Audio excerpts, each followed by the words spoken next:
Rachel here. Welcome back to my channel. Today I will be doing a first impression review on the Milani Conceal+Perfect 2-in-1 foundation and concealer. I got mine in the shade 06 Sand Beige. I got this sa US, drugstore.com I believe. And then checking the milanicosmetics.com, this one is $10, so that's around almost 500 pesos. And then it has 15 shades, you guys, so that's a lot of shades. I'm pretty sure you can find your shade there because that's a lot of options. Again, mine is in the shade 06 Sand Beige and it's a perfect match. Earlier when I was applying it without the powder, I was like, oh dang, it is a little bit darker than my skin tone. But then after I set it with powder, I was like, oh yeah, it's a perfect match and I'm so happy. I'm pretty sure available siya sa Philippines, like online shops. I'm not sure if Milani is available sa most of Philippines. I don't think so, but online they have it. So yeah, just mind that $10 siya sa US, so maybe it will be like, I'm pretty sure it will be more than $10 in the Philippines. But yeah, I have heard a lot of good things about this foundation. I'm pretty sure Kathleen likes this foundation, and then Tati as well. Okay, for the claims, it says it has medium to full coverage. Yep, it does. Lightweight and oil-free formula. I do agree. I already said this during the application part that it's very lightweight. Tapos it's a plus because oil-free formula pa siya, and for people na with oily skin like me, that's good. And then long wearing, tapos water resistant and sweat proof. Perfect. We'll see about that. Maybe we will play badminton later. Maybe.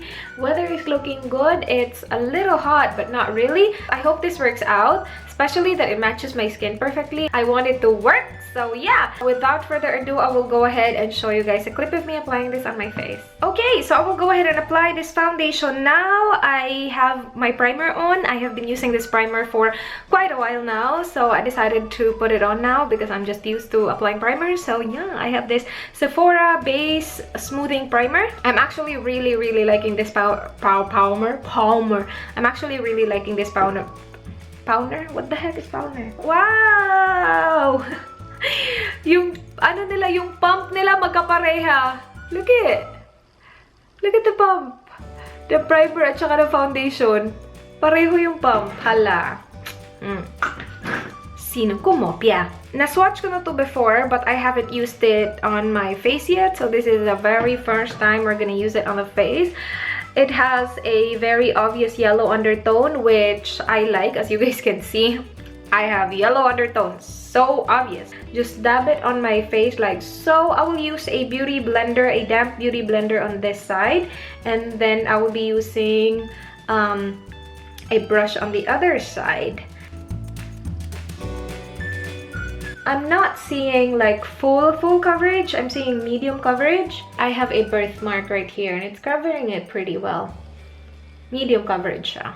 Okay, so that's what it looks like right now. It is definitely medium coverage and it's very lightweight. I don't feel like I have a lot going on my face right now. It feels really nice actually. And feeling ko nagsiset na siya. So yeah, hindi malagkit yung mukha ko. It doesn't feel my face doesn't feel sticky or tacky. It feels normal. I will go ahead and finish up my face. I will be using a brush on the other side. Oh, I forgot to tell you guys, I have a lot of redness going on. And then, see, it did cover that pretty well. And later on, I will try and apply it under my eyes as a concealer because it claims to be a concealer as well. Conceal and Perfect, yeah. Now I am using this mushroom brush that I got from Prettyangelshoppe. I'll leave the link below. I think it is a teeny bit darker than my skin tone, but we'll see. I hope it doesn't oxidize. Applying it with a brush is not a problem at all. Blended really nicely. So sponge or brush, no problem at all. You can use either and it will give you the same coverage, medium coverage. I will go ahead and apply one more layer on my under eyes and see if it will conceal my under eye circles because as you guys can see, I have a problem. It did conceal my under eye circles, and surprisingly, meron siyang parang highlighting effect sa kanya. Bet ko siya so far. I will go ahead and just finish up my face. I will apply powder and brows and all that and see. Face is done. I used my Nichido final powder. I didn't bake the under eyes at all. Just apply the powder all over my face to set the foundation. It's looking really good right now. After ko nilagay yung powder, para sa akin, perfect match na siya sa akin. Like, yeah, it's matching perfectly na. And I forgot to tell you guys, I have oily skin. And so far, so good. Hindi siya heavy at all.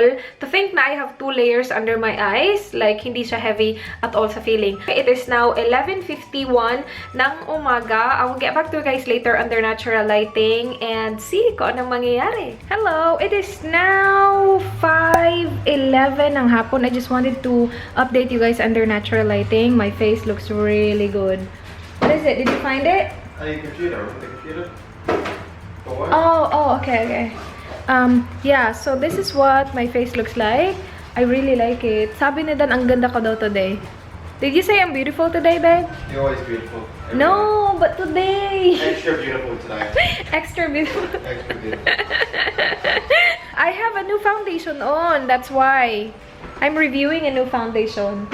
It looks really nice. Tapos, hindi siya kagaya ng Too Faced. With Too Faced, my laugh line, emphasize niya. With this one, hindi. I really like it so far. Very lightweight still. I do have some dewiness going on, but nothing crazy. And yeah, I'm actually really liking how it looks. Do you like how my face looks? Does it look like I have a lot in my face? Like heavy? No, right? Yeah, looks really nice. And yeah, I will get back to you guys later for an update. Hello! It is now 9:28 ng gabi. So, it's been a long day, you guys.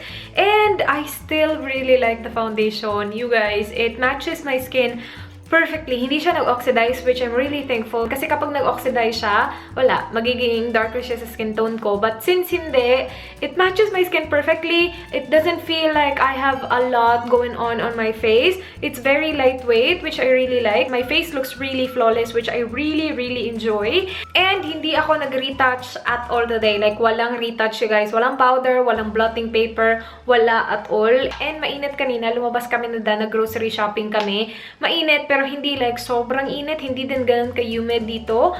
Pero guys, the foundation is still here. Meron akong very slight lang na downside na nanonotice. Ito lang mapapansin mo if you look really close. You can see a little bit of cakiness going on around my nose. You can't really tell unless you're really, really, really close. I'm not sure if you can tell, but merong cakiness na ganap ng konti, sobrang konting-konti lang. And the concealing part, because I used this as a concealer earlier, diba? I still really like it. My under eyes are still concealed until now, and it's been a long day. It is a really good medium coverage to full coverage foundation, and for a foundation to be used as a concealer, tapos hindi pa siya nag-crease under my eyes, it's really good. Para sa akin, it's good. I will continue using it because why not? I like it, and I will keep updating you guys on my vlog. I hope it doesn't break me out. And oh, by the way, I forgot to tell you, I took a flash photo today. I took a flash photo before I updated you guys now because earlier I couldn't take a flash photo because sobrang maliwanag dito and the flash does not work. Kahit na i-close ko pa yung blinds, it just doesn't work.